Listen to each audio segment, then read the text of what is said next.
बाबा साहेब आम्बेडकर के मसले पर राजनीति देश में गर्म है। कांग्रेस जहां एक तरफ गृह मंत्री अमित शाह के खिलाफ देशव्यापी अभियान शुरू कर रही है आज से, तो वहीं बीजेपी ने भी कहा है कि हम आम्बेडकर के अपमान को लेकर कांग्रेस की असलियत लोगों तक लेकर आएंगे। कांग्रेस ने अंबेडकर सम्मान सप्ताह मनाकर शाह के खिलाफ अभियान चलाने का ऐलान कर दिया है। डॉक्टर भीमराव अंबेडकर को लेकर केंद्रीय गृह मंत्री अमित शाह की संसद में टिप्पणी के खिलाफ आज कांग्रेस और बसपा दोनों विरोध प्रदर्शन करेगी। वहीं कांग्रेस महासचिव केसी वेणुगोपाल का कहना है कि पार्टी देश भर के जिला कलेक्ट्रेट तक बाबा साहेब आम्बेडकर सम्मान मार्च का आयोजन करेगी। साथ ही साथ शाह के इस्तीफे की मांग वाली याचिका जिला कलेक्टरों के माध्यम से राष्ट्रपति द्रौपदी मुर्मू को सौंपी जाएगी। और वहीं बसपा की बात करें तो बसपा प्रमुख मायावती ने ट्वीट कर ऐलान किया है कि बसपा केंद्रीय गृह मंत्री से संसद में बाबा साहेब विरोधी टिप्पणी को वापस लेने की मांग करेंगी और इसके लिए मायावती ने पार्टी की ओर से 24 दिसंबर को देश भर में जिला मुख्यालयों पर एक शांतिपूर्ण धरना प्रदर्शन को सफल बनाने की सर्व समाज की अपील की। उन्होंने ये भी कहा कि बाबा साहेब के नाम पर छलावापूर्ण राजनीति करने वालों से सावधानी जरूरी है। इधर कांग्रेस नेता वेणुगोपाल ने आरोप लगाया कि शाह की टिप्पणी ने अंबेडकर का अपमान किया है और संवैधानिक मूल्यों को बनाए रखने वालों को गहरी ठेस पहुंचाई है।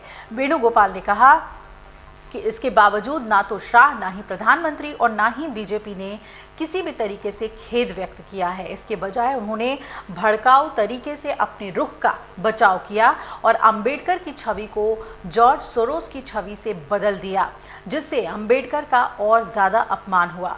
उन्होंने बीजेपी पर असहमति जताने वाले विपक्षी नेताओं के खिलाफ मामला दर्ज करने और संसद की कार्यवाही में बाधा डालने का आरोप लगाया। उन्होंने कहा कि शाह की टिप्पणी आरएसएस और बीजेपी की मानसिकता को दर्शाती है, जो संविधान के अतीत की आलोचना को भारतीय नहीं बताती है।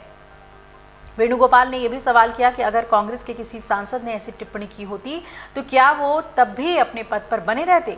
उन्होंने मीडिया पर इस मुद्दे को दबाने का भी आरोप लगाया और इसे सीधे लोगों तक ले जाने की कसम खाई।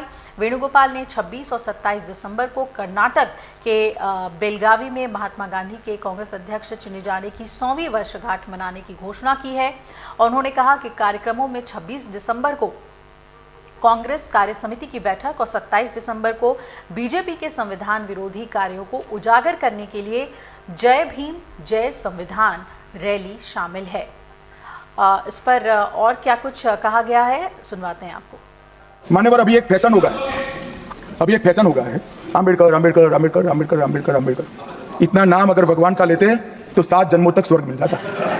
अच्छी बात है ना। सुनिए तो, सुनिए ना, आप सुनिए ना, मैं बताता हूं। हमें तो आनंद है कि अंबेडकर का नाम लेते हैं। अंबेडकर का नाम अभी 100 बार ज्यादा लो, परंतु साथ साथ में अंबेडकर जी के प्रति आपका भाव क्या है ये मैं बताता हूं। मान्यवर, अंबेडकर जी को देश की पहली कैबिनेट से इस्तीफा क्यों दे दिया? अंबेडकर जी ने कई बार कहा कि अनुसूचित जातियों और जनजातियों से हुए व्यवहार से मैं असंतुष्ट हूं, सरकार की विदेश नीति से मैं असहमत हूं और आर्टिकल 370 से मैं असहमत हूं। इसलिए वो छोड़ना चाहते थे। उनको आश्वासन दिया गया, आश्वासन पूरा नहीं हुआ। उन्होंने इग्नोरेंस के चलते इस्तीफा दे दिया और एक श्री BC रॉय ने पत्र लिखा कि अंबेडकर और राजा जी जैसे 2 महानुभाव मंत्रिमंडल छोड़ेंगे तो क्या होगा। तो नेहरू जी ने उनको जवाब में लिखा है, राजा जी के जाने से तो थोड़ा बहुत नुकसान होगा, अंबेडकर के जाने से मंत्रिमंडल कमजोर नहीं होता है। मान्यवर, ये विचार जो खड़गे जी कह रहे हैं ना, क्या आपत्ति है? जिसका विरोध करते हो उसका वोट के लिए नाम देना कितना उचित है? क्योंकि अब अंबेडकर जी को मानने वाले पर्याप्त संख्या में आ गए हैं, इसलिए आप अंबेडकर अंबेडकर कर रहे हो। अगर आप ये वीडियो YouTube पर देख रहे हैं तो हमारे चैनल को सब्सक्राइब कर बेल आइकन दबाएं और Facebook पर देख रहे हैं तो हमारे पेज को लाइक करें। 8 मिलियन प्लस सब्सक्राइबर, आपके इस भरोसे के लिए बहुत धन्यवाद।